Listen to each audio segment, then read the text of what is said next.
सभी लोगों को मेरा प्रणाम।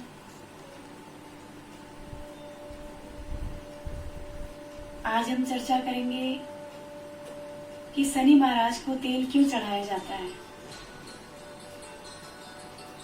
एक बार शनि महाराज को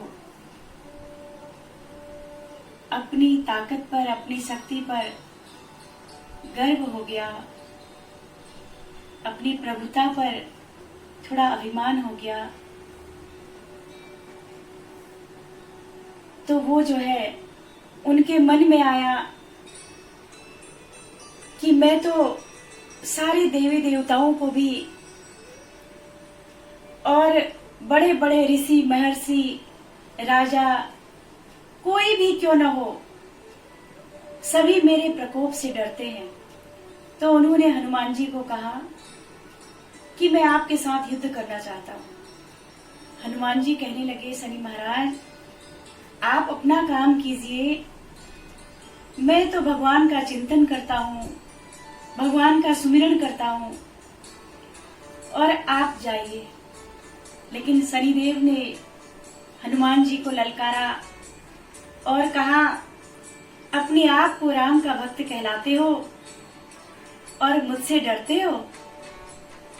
हनुमान जी ने कहा, मैं तो परमात्मा के नाम का सुमिरन करता हूँ, चिंता तो सतनाम की और न चितवे दास, जो चिंता है नाम बिना तो सभी काल की फांस। चलो कोई बात नहीं, युद्ध ही कर लेते हैं। शनि महाराज ने कहा, हम बाहुबल से युद्ध करेंगे, उसको मल्ल युद्ध बोलते हैं। हनुमान जी ने कहा, ठीक है। दोनों में बहुत बड़ा युद्ध हो गया। हनुमान जी ने शनि महाराज को अपनी पूंछ में बांधा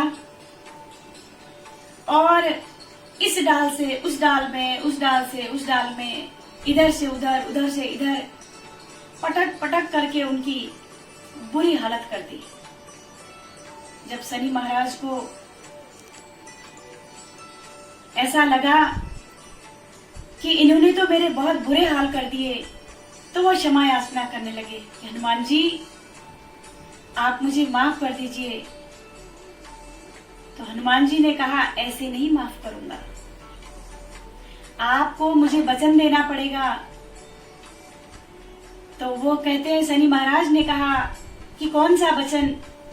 हनुमान जी कहते हैं, जो परमात्मा के नाम का सुमिरन करेगा, जो ईश्वर का ध्यान करेगा, जो ईश्वर को याद करेगा, आप उस भक्त को कभी परेशान नहीं करोगे, ऐसा वचन आपको देना पड़ेगा। तो शनि महाराज ने कहा, ठीक है महाराज, ऐसा ही होगा।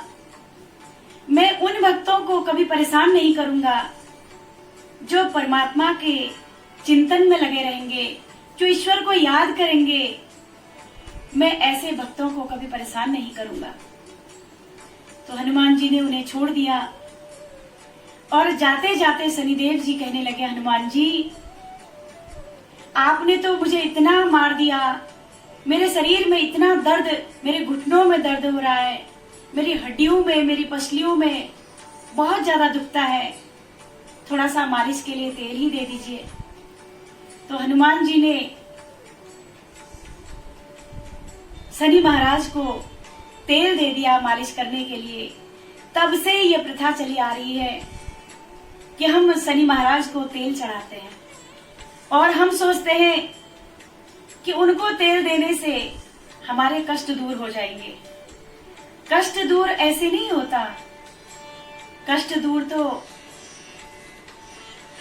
जो विघ्न विनाशक परमात्मा है, जो सारे विघ्नों को, सारे कष्टों को, जो संकट मोचन है, जो परमात्मा का ध्यान करते हैं, उनके जीवन में आनंद होता है, सुख होता है।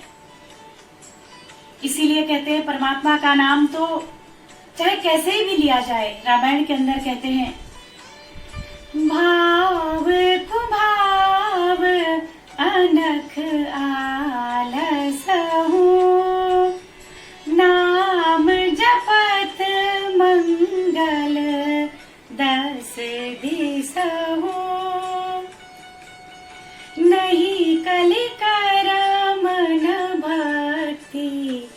विवेको राम नाम अवलंबन एको कलियुग केवल नाम आधारा सुमिर सुमिर नर पुत्र पारा। कि परमात्मा का नाम भाव से, कुभाव से, आलस से लोगों को दिखाने के लिए जैसे भी कोई परमात्मा का चिंतन करता है तो उसका मंगल ही मंगल होता है।